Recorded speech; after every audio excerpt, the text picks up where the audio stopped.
Ga-unboxing tayo ng pabulong lang kasi tulong ng aking little girl. So dumating lang siya kanina at in-order ko to nung mga bandang May. So ayun, nakahabol ako ng Disney collection.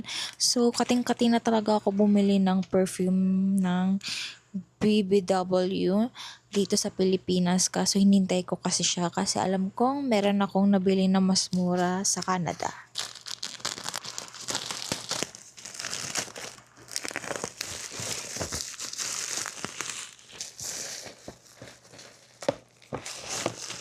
OMG, eto na siya. Ang cute! Ang ganda-ganda ng box. Kasi nung May, di ba kasi naglabasan na sa mga Disney princess nung May sa BBW. So, naghanap ako agad ng shop sa Canada na meron ng on the way dito. So, ito, mga travel size lang naman to. Ang ganda ng box. Tignan nyo. Tapos, ayan yung likod. Oh, diba? Ayan. Ayan siya, Bath and Body Works. Oh, Disney Princess Collection. Kasi nyo. Tadaan! Oh, diba? Lang. Ayusin natin. Ayan, ayos ko na siya.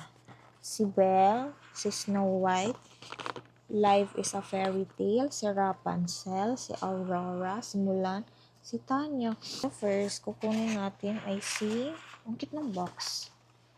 Si Tanya. Kasi dito sa Pilipinas, eto, sold out na tong si Tanya.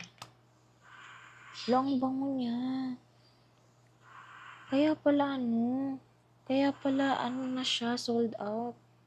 Hindi ko pa siya na-spray, pero ang bango.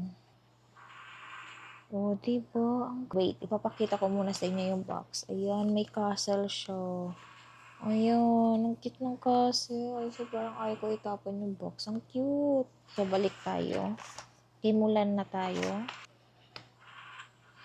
Ito kasi namoy ko na to sa store. Para siyang talaga. Yung parang bamboo. Tapos si Aurora. Bango din. Parang may pagka floral. Ayan. Wait, papakita ko pala sa inyo yung Mulan pala. Ayan, yung Mulan.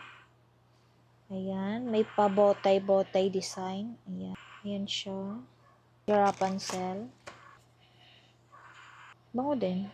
Kasi alam nyo, kaya hindi ko na i-spray kasi kahit nandito lang siya sa bottle, naaamoy nyo na agad. Ayan si Rapunzel. Ayan. Ito talaga, mabango talaga to kasi may lotion ako nito. Ito yung pinaka-favorite ko sa lahat. Tapos, top 2 ko na ngayon si Tanya. Bango niya. Life is a Fairy Tale. Ayan siya. Snow White. Bango niya. Amoy apple. Na perfume na ganun. Ganun yung amoy niya. Ayan siya. So, mahilig sa apple. Tapos, last ay si Belle. Bango niya. Pinaghalong vanilla. Na may floral, na may powdery, ganun. Siya. Oh, yan. Ang ganda. Happy Mommy. So, ayun. At hindi tayo nakahabol ng mga candle holder nila. At least, nakasecured naman tayo ng mini perfume ng Disney Princess. So, ang saya-saya ko. At ang problema ko ngayon ay paano ko siya pagkakasyahin sa lagayan ng mga perfume kasi mapuno na siya at dadagdagan na naman siya nito. So yun lang. Bye-bye!